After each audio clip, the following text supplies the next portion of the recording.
Hi, I'm Dr. Mark Student, and first I'd like to thank ChiroSecure for giving me this unbelievable platform to share the most cutting edge information in our industry.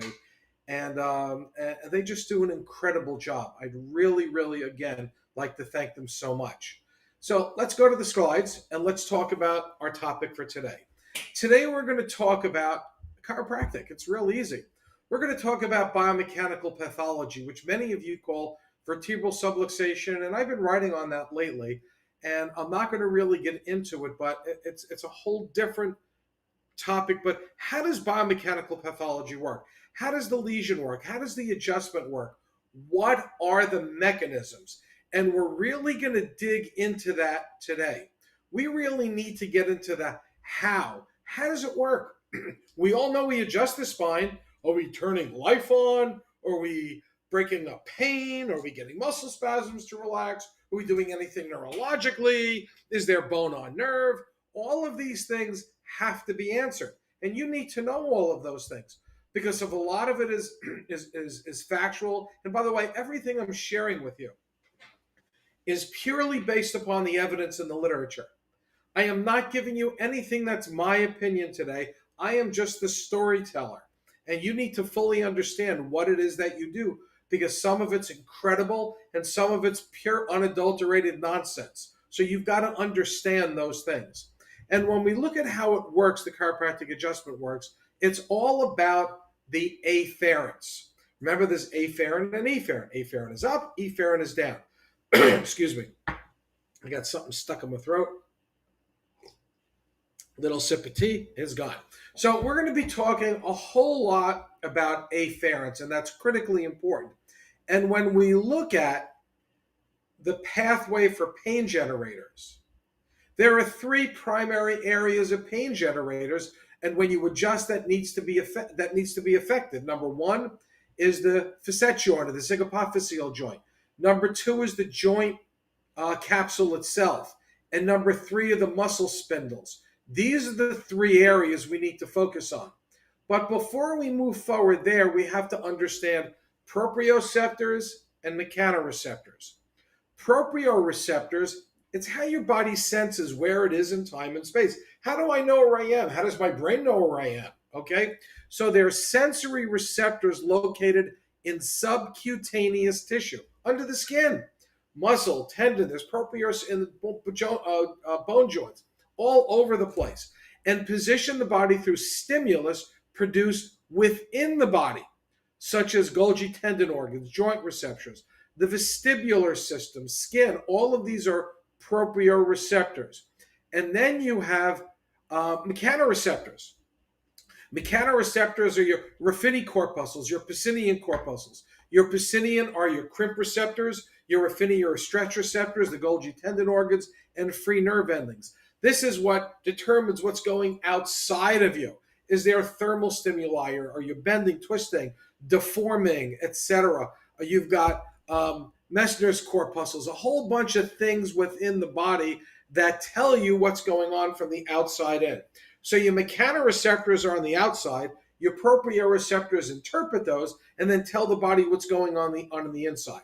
And that's important to understand. Then you have deep paraspinal muscles, which are actually proprioceptors and mechanoreceptors.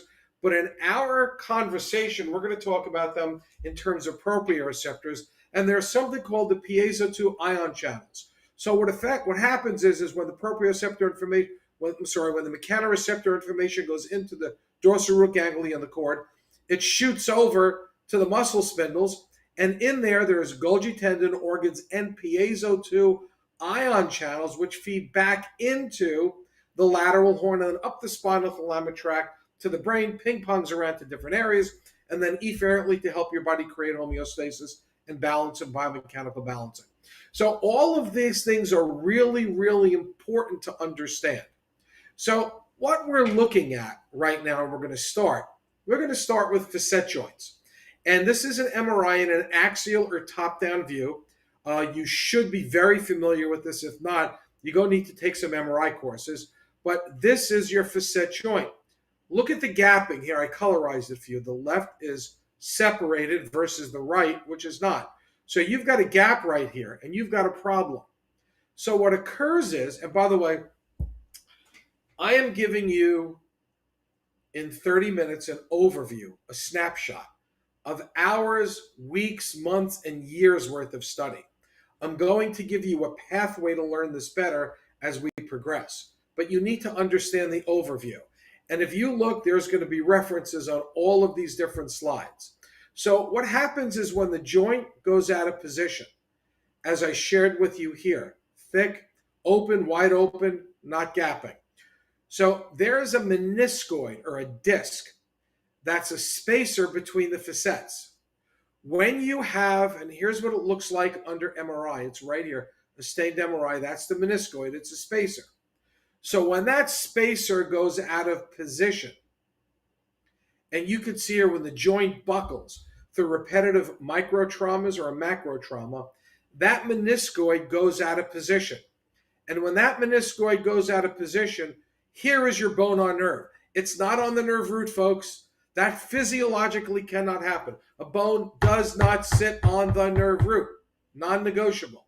But right here is where the bone on nerve is, and it's affecting the nociceptors on the facet joint. But what's happening is not only is it affecting the nociceptors, well, when it does, it causes cytokines and chemokines to be released, and it affects substance P, which is pain, inflammation, immunity, a whole bunch of things. And it takes CGRP, which is a pro-inflammatory mediator, and it upregulates substance P, meaning it goes up, it helps feed stuff into the brain and into the spinal cord. So all of that stuff occurs. And when it does, it goes, as I said a moment ago, through the dorsal ganglion up to the brain. And how does it get there? It goes up to the spinal thalamic tract, through the periaqueductal gray area, hits the thalamus, ping-pongs around the insula, the prefrontal cortex, the anterior cingulate cortex, the motor cortex, sensory cortex, hypothalamus, etc., and then goes efferently to create biomechanical homeostasis, amongst other things, because you're creating a lack of homeostasis and internal monitoring, which affects systemic issues as well, which is not the topic of today's presentation. But we also know that when that meniscoid goes out of place, you're affecting the joint capsule. And when the joint capsule gets affected, you've got the Pacinian corpuscles, which are your crimp receptors, your affini corpuscles, which are stretch receptors, you have Merkel discs and other things, but free nerve endings, and all of those feed in afferently into the dorsal root ganglia, into the spinal cord. But when that happens, it also spills and then goes to fire the deep paraspinal muscles. And in those deep paraspinal muscles, as I said a moment ago, and this is where a lot of the magic happens as far as deregulating or regulating, because they feed back through the Golgi tendon apparatus and the piezo-2 ion channels, which feed back into the dorsal root ganglia, and that whole cascade up to the brain and sends proprioception information to the brain. Now, the brain is expecting you to be in a certain time and place. The brain is expecting how you're going to react to stimuli. The brain is expecting how you're walking. You know, people say their gait is off. Well, usually the proprioceptor is off. When they say they try to talk and their speech is a second delayed, their proprioception is off. A myriad of things happen and their proprioception off. And the power to do things, to put energy into muscle. There was a research article just recently done that showed that stroke victims have a 63.4% increased muscular strength with one adjustment. With one. Why? Well, inherently with stroke, it's even weaker to start with, but it enables this whole schema of the internal, external body, along with the proprioceptors, mechanoreceptors, what the brain is expecting, and it puts down. And for non-symptomatic patients, especially athletes, there's a 16% increase. So in fact, there is a tremendous amount of evidence of showing how this works. So what we're doing is there is emerging evidence, and we're looking at the deep paraspinal muscles. There is emerging evidence that altered vertebral sensory input from mechanically or chemically sensitive neurons in the paraspinal tissue can modify central neural processing and integration of sensory motor, multimodal, nociceptive, and automatic afferent information. Afferent information. These alterations can change sensory motor, autonomic, and visceromotor outputs likely by impacting the brain body schema. And that's directly from Harvick, by the way, in 2021, who pulled information from research he did in 2012 and 2013 and about 5 or 6 other places. It's just incredible of how the evidence in the literature, and we're still stuck on bone on nerve, folks. We're still stuck, bone on the nerve root. That is nonsense. Now, it's interesting that I shared with a neurosurgeon, and I showed him a digitization of biomechanical failure, which showed that the ligaments and pathology failed, which it does at approximately 0.78 millimeters of translation. And the neurosurgeon said 95% of my spinal related, it's actually 98%, according to the evidence in the literature, 98% of my spinal pain patients are non-specific back pain. We just send them to PT or give them some drugs because we don't know what to do with them. And he was being honest. This medicine doesn't know what to do. They operate on 1 to 2% of anatomical pain, which is fracture, tumor, and infection. So I showed him one simple graph. And I said, listen, I have no skin in the game. I'm not looking for your referrals. Not at all. So I said, but here's your non-specific pain. And we showed him what that looked like. It was from a piece of technology called Symverta, Symverta. He looked at the graph and he said, holy crap, who do you have in my area? And he was in Louisiana. I referred him to that doctor. He now refers almost every one of his spine patients to this doctor. I've done the same thing in Atlanta. I've done the same thing in Denver. I've done the same thing in New York. I've done the same thing in New Jersey, in Connecticut. I can go all around the country because we now have demonstrative evidence showing what I'm showing you at the macro level, not the micro level. But there are so many things that I'm going to get to in just a few minutes, which validate what I'm showing you is to be real and what you're doing in your office. So how does the deep paraspinal muscles do that? Number one, it looks at the Golgi tendon apparatus, the Golgi tendon organs. We're looking at those at the end of the muscles, which is feeding back into time and space. It's telling us, well, this is wrong. It's just wrong. Okay, now what we do is we go back into, here we get sensory information. Sensory information, and by the way, this is slide 1 of 4 in this series, and you're not going to get a whole lot because we don't have the time to do that. But sensory information from deep paraspinal muscles around the central segmental motor control. This is central segmental motor. Motor meaning goes central nervous system, goes up to the brain. It's thought to be the driving factor in the widespread maladaptive neuroplastic changes within the central nervous system. The central nervous system can't adapt. It can't accommodate. It just can't happen. And the literature is talking about systemic issues as well, not just motor, but systemic. With such clear evidence that maladaptive dysfunction of the deep paraspinal muscles can occur, it is likely to reduce the ability of the central nervous system to accurately perceive what's going on at the level of the vertebral column, which over time is reflected by the blurring of sensory motor cortical area and is likely to lead to poor vertebral motor control, maintaining a central segmental motor control problem. So what the evidence in the literature is saying, this leads to a huge amount of dysfunction within the brain. This is number 2 of 4. Central segmental motor control problems change the sensory or afferent input to the central nervous system, to the brain, from small deep paraspinal muscles of the vertebral column. This leads to altered sensory motor, it's a tough word, and multimodal integration of the afferent input, and changes the accuracy of inner body and external world schemas. It doesn't know where you are in time and space. I see this with athletes all the time even high school athletes who are your better athletes. And then I also see this in the poor athletes because they're a mess. I see this in kids who have biomechanical pathology, what we call subluxation. It creates issues and they can't function.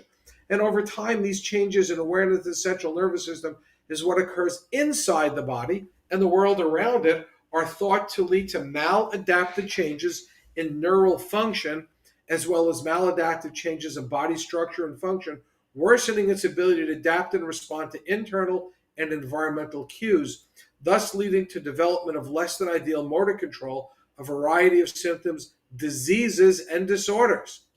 Now we're getting into neuromuscular diseases and disorders, and it even talks in terms of systemic.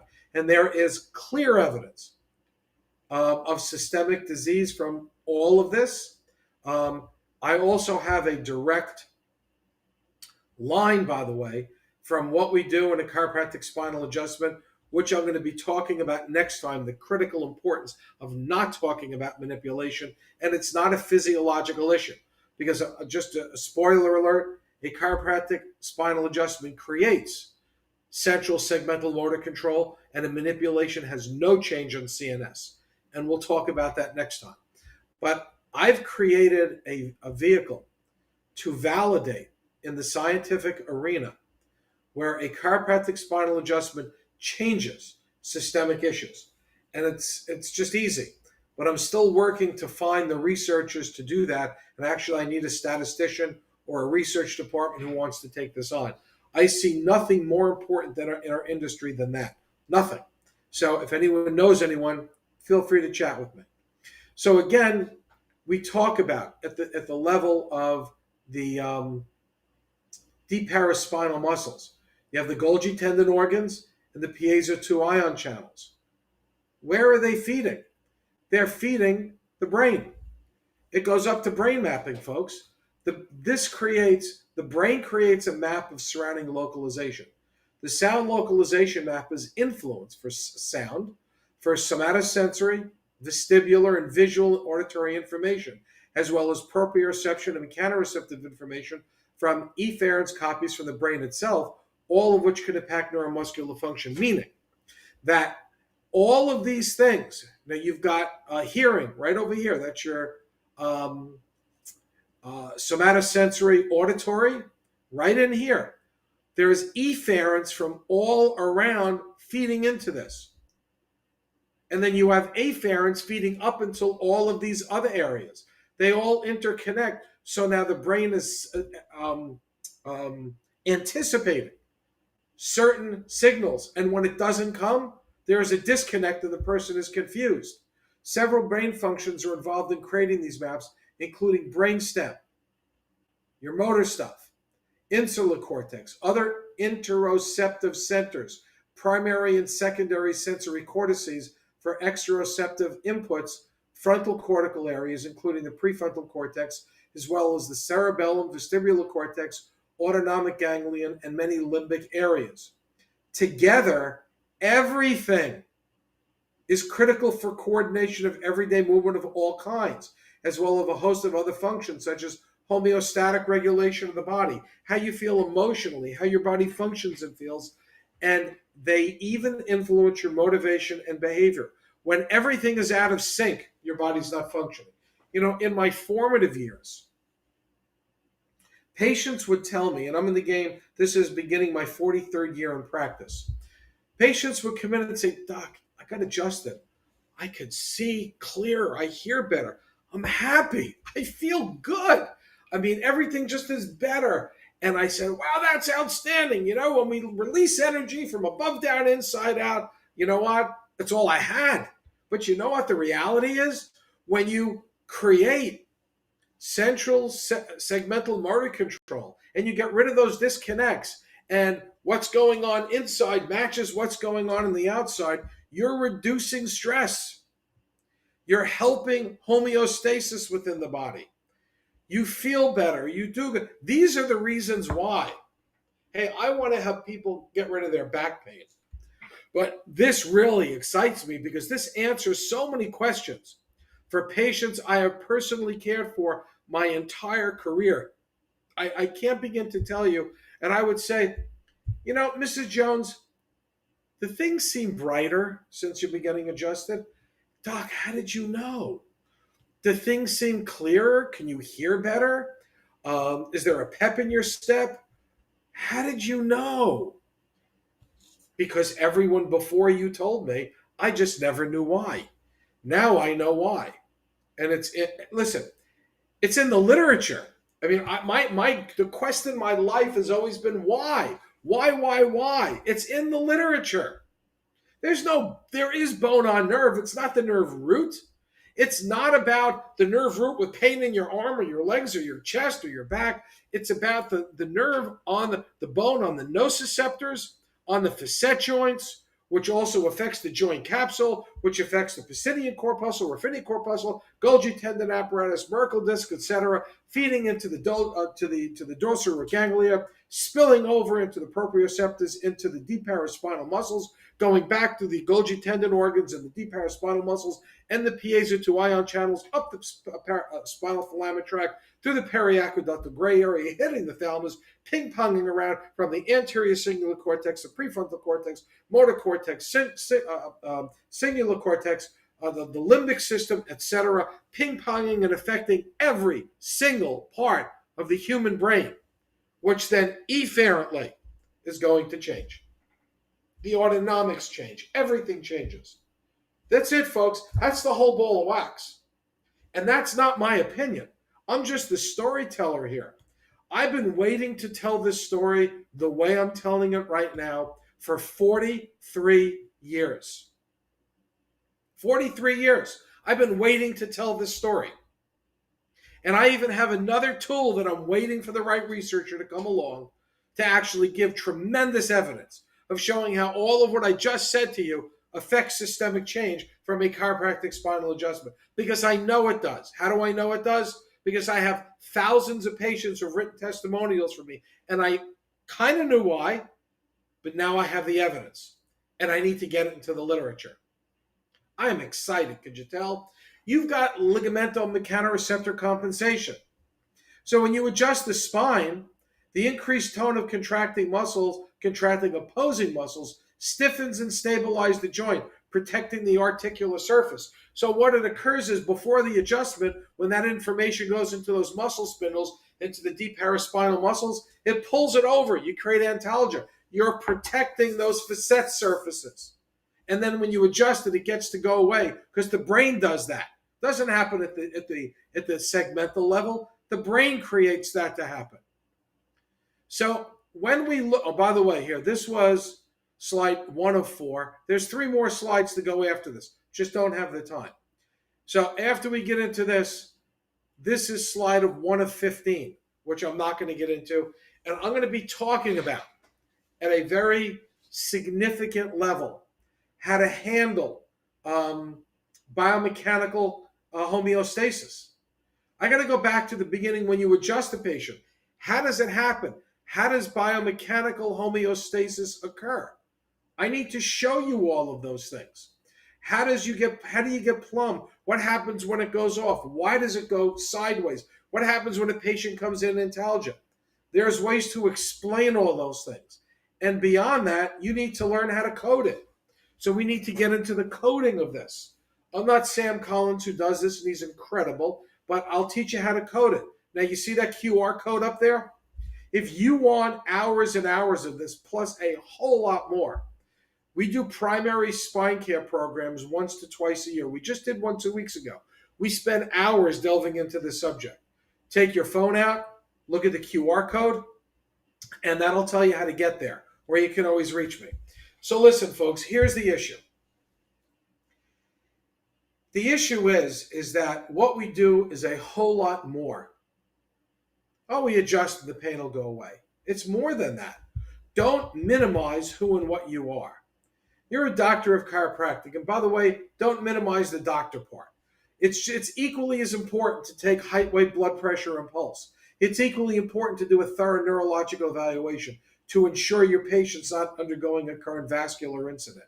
You need to work carefully with the medical community for the betterment of your patient, just like they need to work carefully with you for the betterment of the patient.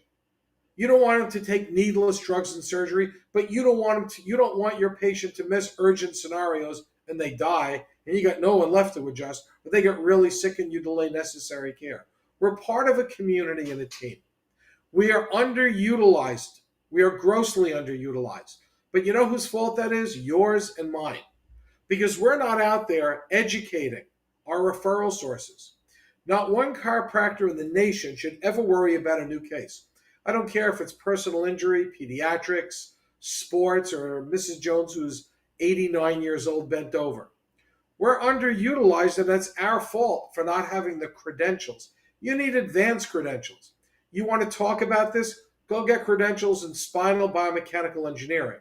It's recognized through Cleveland University, Kansas City College of Chiropractic, but that course is also recognized through the State University of New York at Buffalo, Jacobs School of Medicine and Biomedical Sciences, Office of Continuing Medical Education. You need to function in a world where medicine recognizes what we do and what we recognize what medicine does. Let's put the slides back up for 1 second, please. So the other thing is if you need to chat with me, here is my personal contact information. I'm more than happy to talk to you, communicate with you. Here's my email, my cell phone. Now you can get me off the slide. So now I'm happy to I'm happy to work with you and talk with you in any way. So there's a lot of stuff going on, a lot. And it's my pleasure to work with you. So listen, I can't believe I got this all within my allotted time. I want to thank you so much. And again, I want to thank ChiroSecure so much for giving me the opportunity to do this. Thank you, and I look forward to chatting with you again.